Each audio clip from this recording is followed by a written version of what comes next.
This is the QTV Nightly News, which is also on Q Radio 103.3 FM. And I am Jul Denjai. Thank you for joining us. Here are the headlines. President Adama Barrow, who is also the leader of the ruling National People's Party, again reaffirmed his commitment to peace, development and national unity during a mega political rally held in Sukuta on Saturday. As part of Pink October, marking Breast Cancer Awareness Month, Ngala Lodge Hotel, in collaboration with CNI's Cancer Awareness Foundation, hosted an exhibition and fundraiser on Saturday at the Ngala Lodge Hotel in Fajara. The Ministry of Communications and Digital Economy concluded a two-day forum to validate consultancy findings on strengthening the Gambia's cybersecurity and critical information infrastructure. SOS Children's Villages, the Gambia, through its Professional Training and Production Center, held its 19th graduation ceremony, celebrating graduates of the social work, vocational and functional literacy programs. In international news, as the world marked the International Day to End Impunity for Crimes Against Journalists on November 2nd,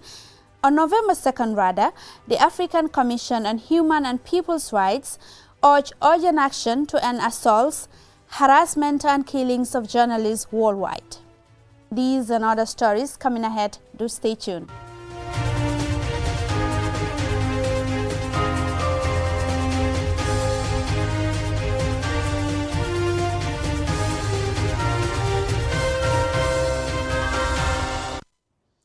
Thank you very much for staying with us.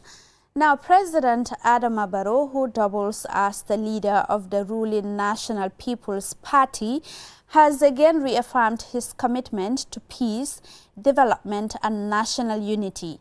The Gambian leader made this declaration while addressing supporters and well-wishers at a mega political rally in Sukuta on Saturday. Aliu Sise was there and this is his report. It is exactly 399 days from today before Gambians head to the polls on December 5th, 2026 for presidential election.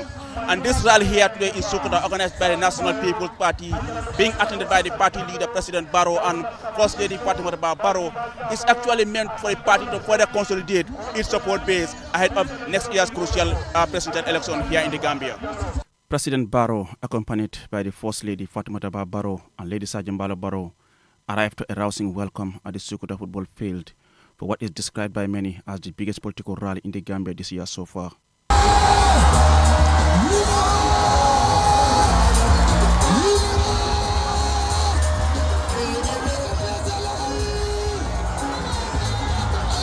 Large crowds of jubilant NPP supporters and well-wishers from the West Coast region and Greater Banjul areas filled the grounds. The rally was organized by the NPP Rapid Reaction Force, led by NPP Corporate Executive Member Musa Suso.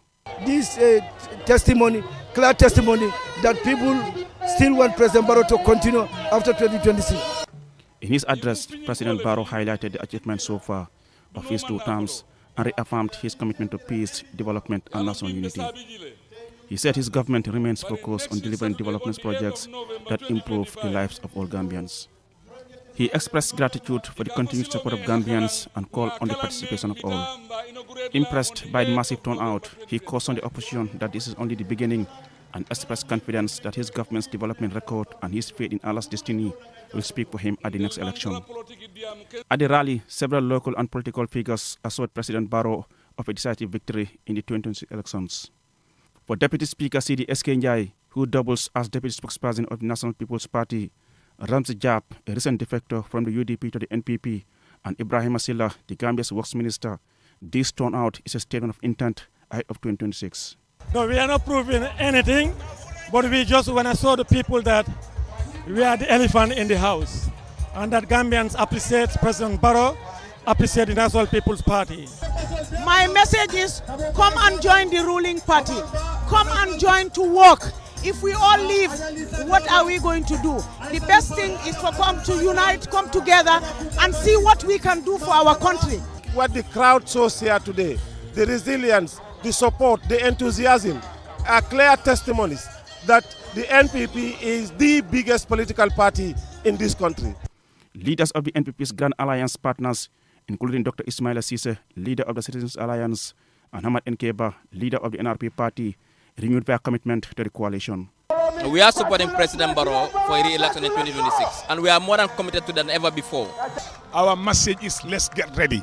Be registered for those that are qualified and be ready to campaign and be ready to make sure we win the elections.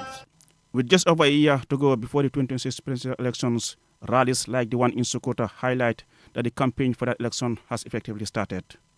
Reporting for QTV News, I am Aliu Sise. Now, as part of Pink October or Breast Cancer Awareness Month, Ngala Lodge Hotel, in partnership with Senis Cancer Awareness Foundation, hosted an exhibition and fundraiser on Saturday, November 1st, 2025 at the Ngala Lodge Hotel in Fajara. The event was also an opportunity to promote early detection and breast cancer screening. Pakaba Suso was there, and this is his report. Breast cancer is the most common cancer among women worldwide. Against this backdrop, Ngala Lodge Hotel and Senis Cancer Awareness Foundation joined global efforts to raise awareness in the Gambia through an exhibition and fundraiser, combining art and hospitality. Attendees from all walks of life explored the striking art pieces while reflecting on the importance of early detection and cancer awareness.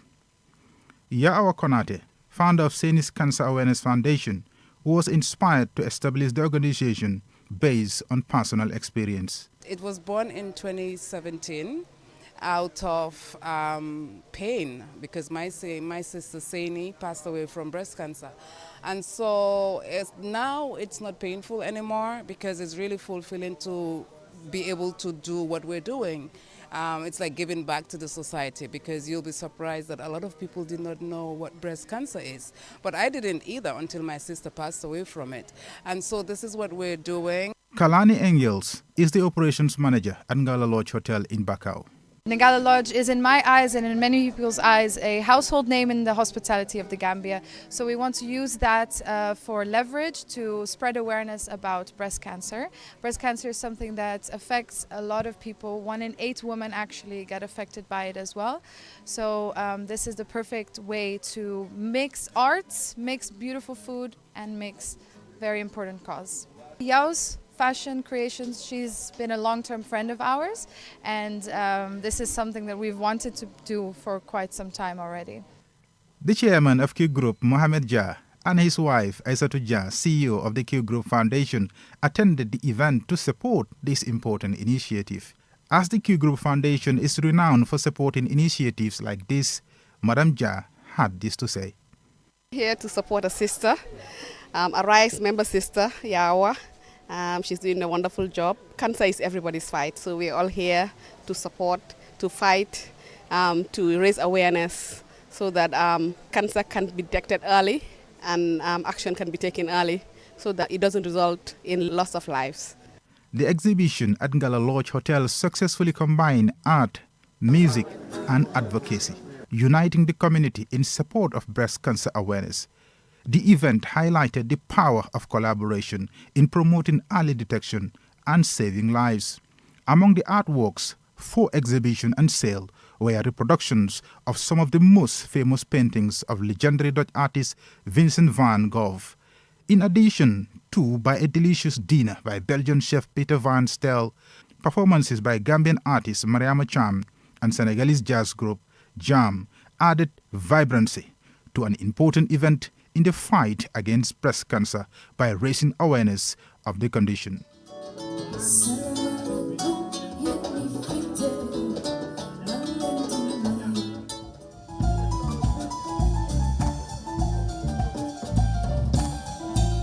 For QTV News, Pakaba Suso. Now, the Ministry of Communications and Digital Economy concluded a 2-day validation forum for Phase 1 and Phase 2 deliverables of the consultancy on the identification and strengthening of cybersecurity management and critical information infrastructure of the Gambia. Jacqueline Coley has the details. A robust cybersecurity infrastructure safeguards everything from personal customer information, and intellectual property to the critical infrastructure that supports a modern society, like power grids and communication networks. The key deliverables validated during these sessions included the National Critical Information Infrastructure Protection Policy, CIIP, the National CIIP regulations, the Regulation on Critical Information Risk Management, and the Continuous Risk Assessment Guideline Report. These instruments form the backbone of the Gambia's national cybersecurity resilience and infrastructure protection strategy, designed to safeguard critical systems and enable a coordinated response to potential cyber threats. Sanusi Drame, the Director of Cybersecurity at the Ministry of Communication and Digital Economy, highlighted that cybersecurity threats today are both real and borderless, demanding vigilance and proactive measures to protect digital infrastructure. You may recall the ransomware attacks of our financial institutions in the past, the exploitation of digital platforms to defraud citizens, the hijacking of people's social media accounts, and the impersonation of people who are just so innocent of what the perpetrators claim. These are warnings, and our response must be strategic, coordinated, unwavering, and firm. As the validation concluded, Mr. Drame reminded participants that the frameworks redefined during the process must now be effectively implemented to strengthen cybersecurity measures and ensure lasting impact. Michael Idemudia is the project consultant overseeing the identification and enhancement of cybersecurity management and the protection of critical information infrastructure. I must really commend all the participants. I have very strong hope and aspiration that Gambia's cybersecurity is in safe hands, and the participants are very willing to ensure that they not only identify these critical services and infrastructure, but they are also very willing to protect them. So that's a good one. Ismail Jawara, a participant, shared his key takeaways from the validation. Very, very interactive and inclusive. Yes, we had some few discussions, over certain things in the document, but overall, I will give it, a 10 over 10. The successful conclusion of the validation is a crucial step towards strengthening the Gambia's cybersecurity resilience. Effective implementation of the validated frameworks will protect critical infrastructure from cyber attacks, enhance national digital security, and ensure a coordinated response to emerging cyber threats. As well as ensuring economic stability, it helps to ensure potential investor confidence in a country. For QTV News, I am Jacqueline Cooley. We will now go for a commercial break. When we return, we have national and international news stories for you. Do stay tuned and join us after the break.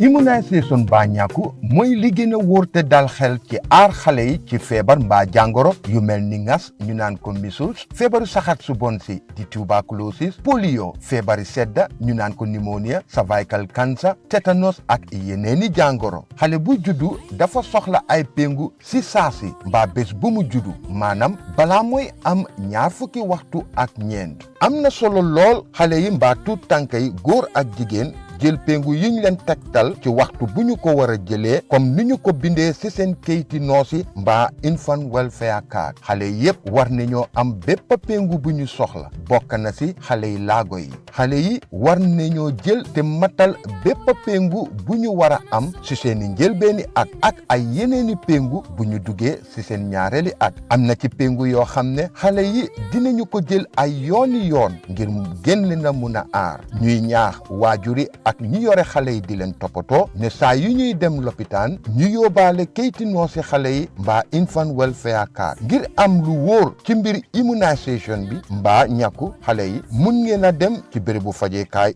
bi leen gën a jege xibaar bii ñi leen ko indil mooy waa Ministry of Health ànd ak UNICEF Gavi WHO ak seen yeneeni naataango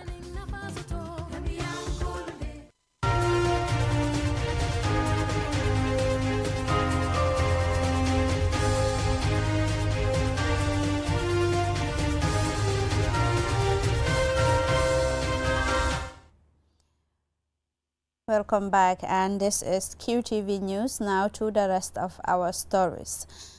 SOS Children's Villages, The Gambia, under its Professional Training and Production Center, celebrated its 19th graduation ceremony honoring graduates of the social work, vocational and functional literacy programs. Our Bob tells us more. This year's graduation theme, promoting self-resilience through skills and social responsibility, emphasized the center's commitment to empowering youth with practical skills and social responsibility, fostering self-resilience and sustainable community development. Mrs. Ellen Maraizu, Project Director at the Professional Training and Production Center, emphasized the significance of the occasion, highlighting the growing need for skilled and competent professionals in today's workforce. This day is a celebration of your commitment and resilience. You have not only earned certificates, but have also gained valuable skills and the confidence to take a new challenge.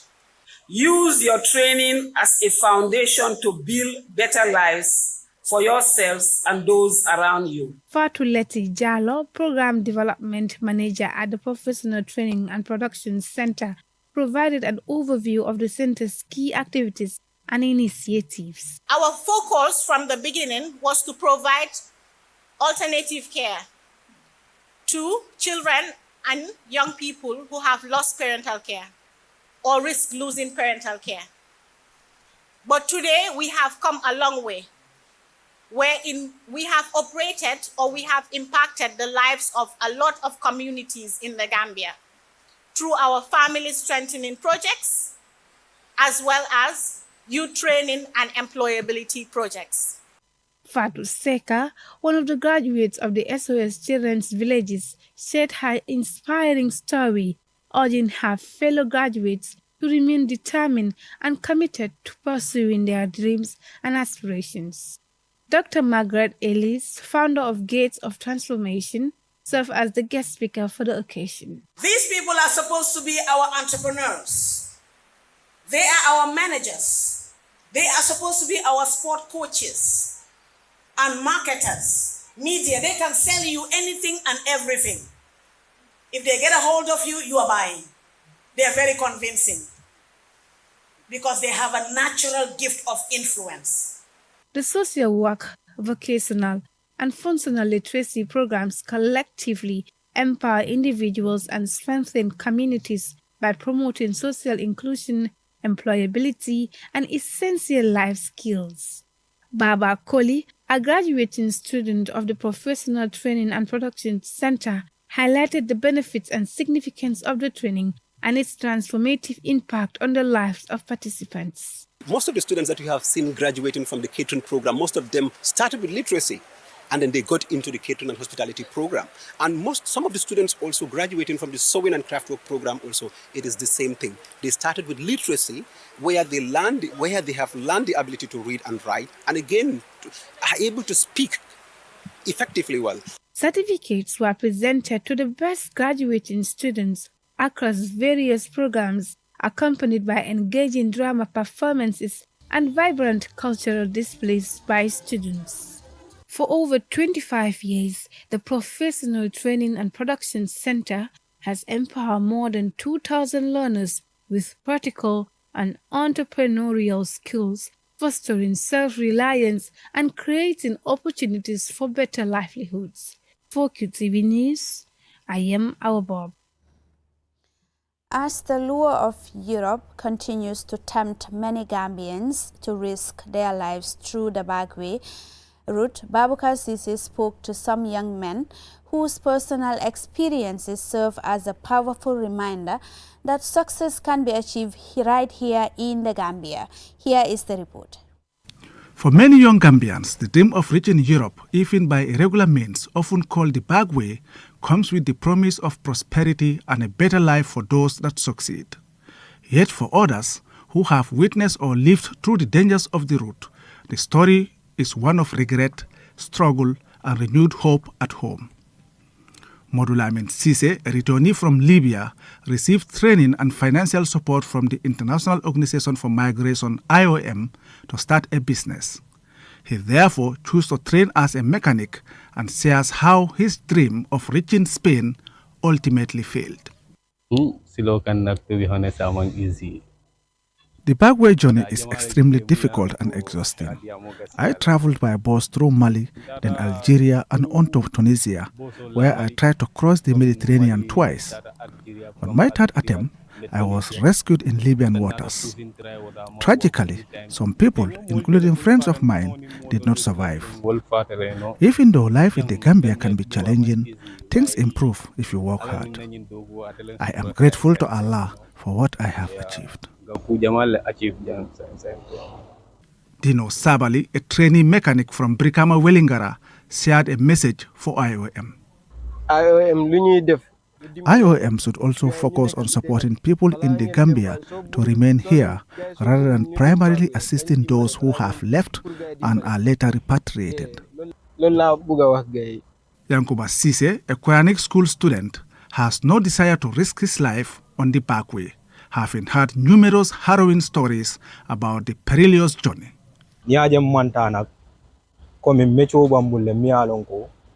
I didn't take the back way because I have a skill that allows me to work and support myself and my family. Some youths are in Europe, but they cannot do what people in the Gambia are doing here. My childhood best friend took the back way and reached Italy, but unfortunately he fell ill and passed away. I also know other young people from my community who lost their lives during the journey. Mohamed Fofana runs his own mechanic garage in Busumbala. A strong advocate of legal migration and self-reliance, he shared how his skills have transformed his life. I pay my children's school fees, provide for my family, maintain my compound, and even own a car, all from the money I earn through my work.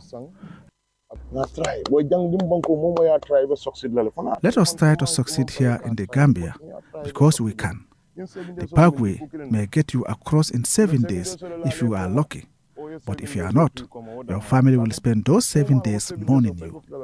The sea is extremely dangerous, and many people go missing. I would much rather fasten my seatbelt on a plane than risk my life at sea. Mr. Fofana spoke about the challenges he is currently facing and shared his plans for the future. Finance. Access to finance is my main challenge, and I don't need to go to Europe for anything. I want to buy the latest modern lifters, scanners, and machines for my garage. Once I have this, I plan to mobilize youths, especially those on the streets, and teach them valuable skills. As the Gambia continues to grapple with unemployment and migration challenges, stories like this served as inspiration, showing that with determination, training, and support, young people can build meaningful lives at home without taking the dangerous route to Europe. Babukar Sise. That story there takes us to international news.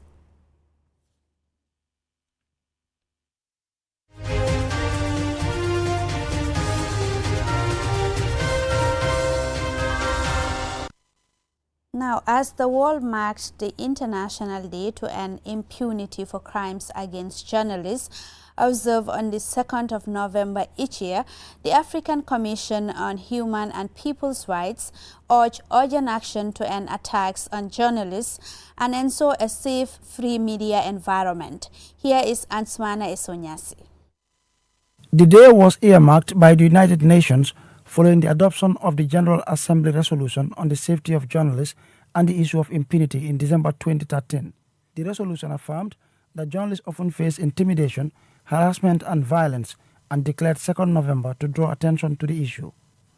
The resolution also emphasized that attacks on journalists threaten not only those individuals, but also the ability of citizens to access information and exercise democratic rights. In commemoration of the day, the African Commission on Human and People's Rights joined calls for urgent action in addressing issues of impunity and crimes against journalists, particularly on the continent.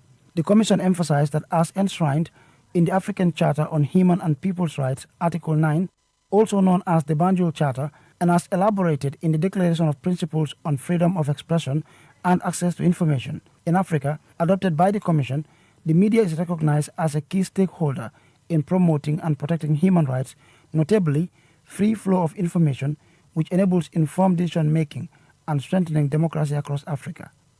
The Commission noted that despite these normative protections, the situation for journalists in Africa remains worrying. It cites several reports by UNESCO and other global media advocacy groups, such as the Press Council, which revealed that between 2006 and 2020, some 142 journalists were killed in Africa, and about 87% of those killings remained unresolved. Globally, as of 2024, more than 1,700 journalists have been killed since 2006, with roughly 85% of those cases still unsolved. Meanwhile, the Commission also reports a noticeable increase in online attacks in Africa, including digital harassment, cyber violence, and gender-based threats, which disproportionately affect women journalists. While highlighting these concerns, the Commission described the high rate of unresolved cases as unacceptable, warning that it undermines societies, obstructs transparency, and erodes the rule of law, and emphasized the need for thorough investigation and prosecution for crimes against journalists. The Commission calls on all African Union member states, in collaboration with media organizations, civil society, and the judiciary, to take urgent action and concerted steps, including enacting and implementing laws that protect journalists and ensure that crimes against them are properly investigated and prosecuted, establishing effective national safety mechanisms for journalists, paying special attention to digital safety, gender-based online threats, and the protection of women journalists, and ensuring that media workers can operate independently without undue interference or intimidation, especially in conflict-affected contexts. As the world marks 2nd November, the Commission reiterates its solidarity with journalists across Africa and the world who risk their lives, livelihoods, and safety to inform the public. Answane Sonyasi for KTV News. The report there by Ansumana S.O. Nyasi brings us to the end of this news bulletin. Join us again at 10 p.m. for another news bulletin. Thank you for watching.